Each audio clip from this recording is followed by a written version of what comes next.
A trip to the museum is an exercise in culture and perspective, but being able to peer into the collection of a renowned artist is a once-in-a-lifetime experience. We're delighted to be joined by acclaimed Charleston artist Jonathan Green, who's here to share a special exhibition coming to the Gibbes Museum of Art, and it's good to see you. Thank you, Leyla. Great to see you again. For the occasion, I had to wear a little bit of Jonathan Green. Your artwork is so beautiful, and for the last 4 decades plus, locals and international clients have been collecting your work. I want to know a little bit about what inspires you as an artist. Where do I get my inspiration from? I think I get my inspiration from having had a fabulous childhood with my family, my extended family, knowing my grandparents, my granduncles and aunts, understanding the land. We lived out in a rural community of Gardens Corner, South Carolina. So it was an entire world for me, and a world for me to observe, and then later to sort of abstract and take away from as a professional artist. So I have lots and lots of wonderful information as to having been a successful painter for over 42 years, because all of my paintings are basically about Gardens Corner, people I grew up with, my family. And I have an inexhaustible amount of ideas, imagery to work from. So that constitutes for a great childhood. And certainly in your artwork, you can see the impression that all of those things have made on you. Now, did you study art, or was this just a talent that came to you naturally? Well, as the elders would say, I was born with the veil, the placenta, the caul, placenta membrane. And so with much of their traditional African beliefs, they believed that I was special, and they treated me as such. Hence why I never had a lot of friends and never really socialized with a lot of people except for immediate family members.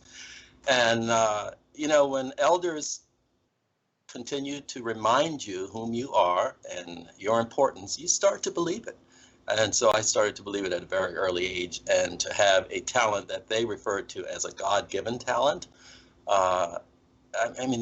It's not a burden, but it is a responsibility. And I grew up always having a heavy responsibility of having those elders believe that I was special in whatever I was going to do. They didn't specifically say what I was going to do or demand that I do something.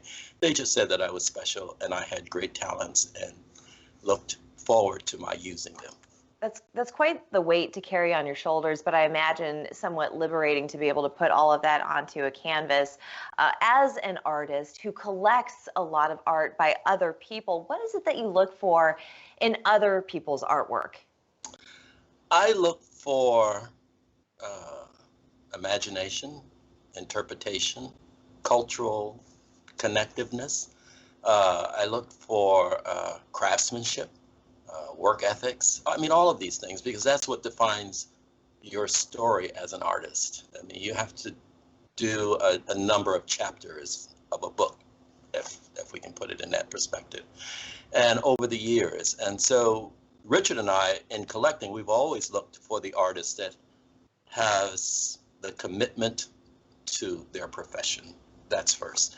And then that has an interest in culture, has an interest in people. And that formulates, I think, a deeper understanding of the subject matters of the artist, which makes it much easier for the collector to view, to begin to understand, and selection. So this leads me to the exhibit itself. It's called Building a Legacy, the Vibrant Vision Collection of Jonathan Green and Richard Weedman. Can you tell us a little bit about Richard? He's a hermit.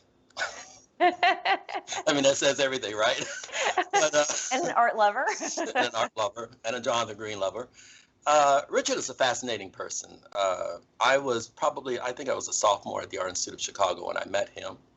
And he was so interested in myself as an artist. I almost couldn't believe it, because he comes from backgrounds of artists. His aunt Dorothy McCrae was a well-known artist. Her husband was a well-known artist.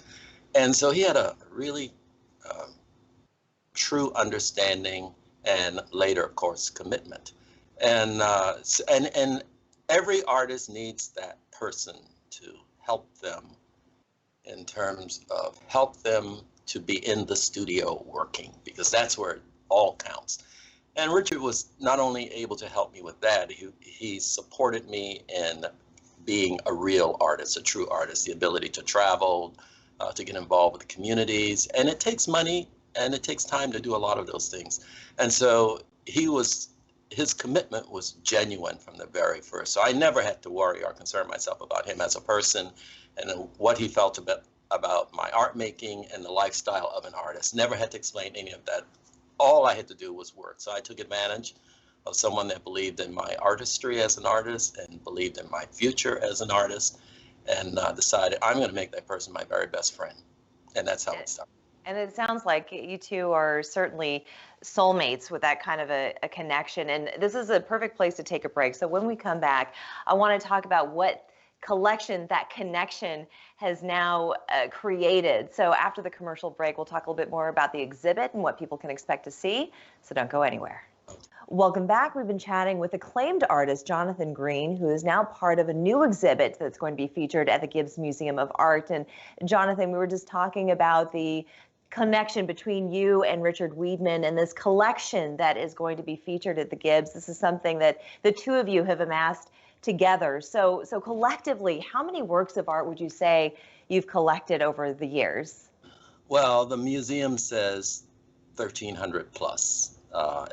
Most of it is in storage. I haven't seen it in about 10 or 15 years, with the exception of what we have in our home. And we just never thought about numbers. We never thought about how famous someone is in terms of collecting. We collect based on our relationship, our interaction, the visual imagery, and also both Richard and I have to like it. Is that right? So one can't say, I don't care for the subject. We leave it alone until I twist his arm.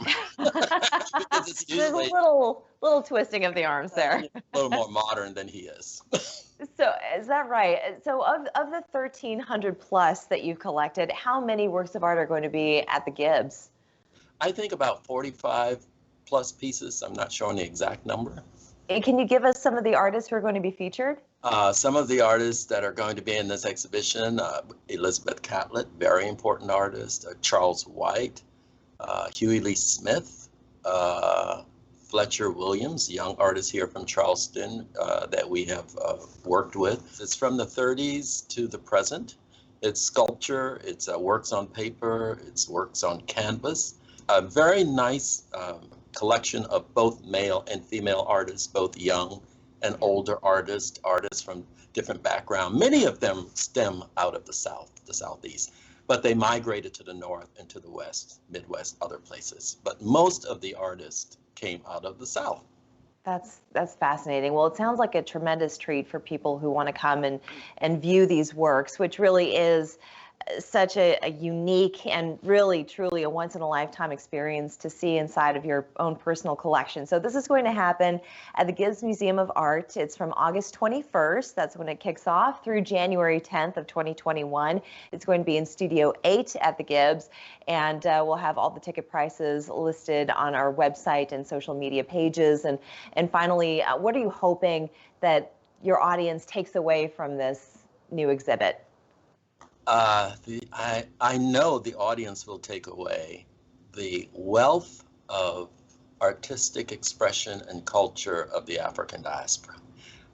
Most artists travel a lot, and in that we travel a lot, we experience different cultures, and through the different cultures we have relationships, ongoing relationships. So you're looking at truly an international collection of artists, and the artists are of the African diaspora, but they are many, many other people in terms of where they're from, whom they have lived with, whom they married. It's just a beautiful assortment. That's wonderful. Jonathan Green, another treat, though. You're going to be holding some virtual talks as well. So we'll be looking forward to that and keeping up with that. Jonathan, thank you so very much for joining us. Thank you, Leyla. It's been a pleasure. Good seeing you again. Good to see you, too. We're back after this.